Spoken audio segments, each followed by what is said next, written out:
समाजसेवक डॉक्टर योगेश भालेराव यांच्या मंत्रालयावर धडक निदर्शने. आरोग्य व्यवस्थेतील मूलभूत सुधारणांच्या प्रमुख मागण्या. समाजसेवक तथा डॉक्टर योगेश भालेराव यांच्या नेतृत्वाखाली आज मंत्रालयावर जोरदार धडक निदर्शने करण्यात आली.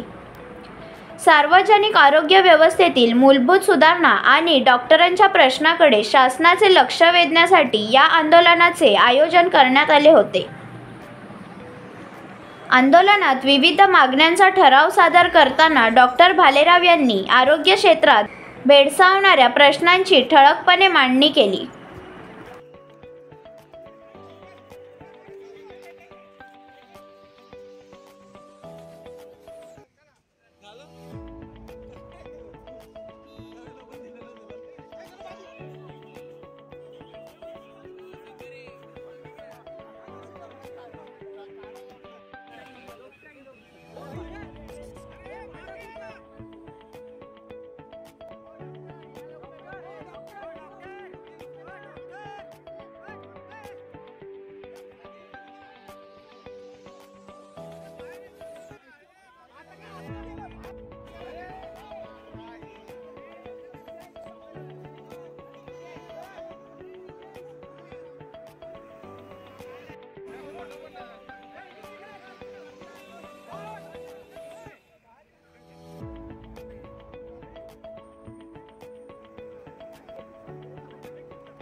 आज या ठिकाणी आझाद मैदान पोलीस स्टेशन या ठिकाणी मला आणण्यात आले आहे.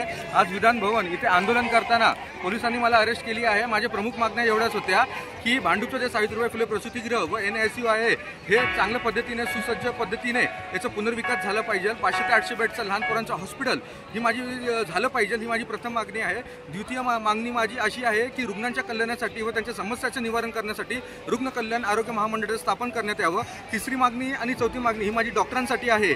म्हणजे BMS, BHMS आणि BMS डॉक्टर्स ज्यांनी कोविडमध्ये काम केलं होतं त्यांना महानगरपालिकेमध्ये संधी देण्यामध्ये यावी नोकरीची असिस्टंट मेडिकल ऑफिसर म्हणून. आणि चौथी मागणी म्हणजे डॉक्टरांना त्यांच्या न्याय हक्कांसाठी त्यांच्या समस्याचे निवारण करण्यासाठी डॉक्टरांचं वैयक्तिक विधान परिषदेमध्ये हे डॉक्टर मतदारसंघ हे स्थापन करण्यात यावं. अशा माझ्या या 4 प्रमुख मागण्या आहे. या मागण्या घेऊन मी आज विधान भवनामध्ये धडक दिली आहे. परंतु मला या ठिकाणी आज अरेस्ट करण्यात आलं आहे. माझी मागणी एवढीच आहे, माझं सरकारला मागणी एवढीच आहे की त्यांनी जे सदर मी मागण्या त्यांना दिल्या आहे या त्यांनी मान्य करावे. अन्यथा इथनं पुढे जोरात आंदोलन या ठिकाणी विधान भवनामध्ये करण्यात येईल असा मी इशारा या ठिकाणी देत आहे.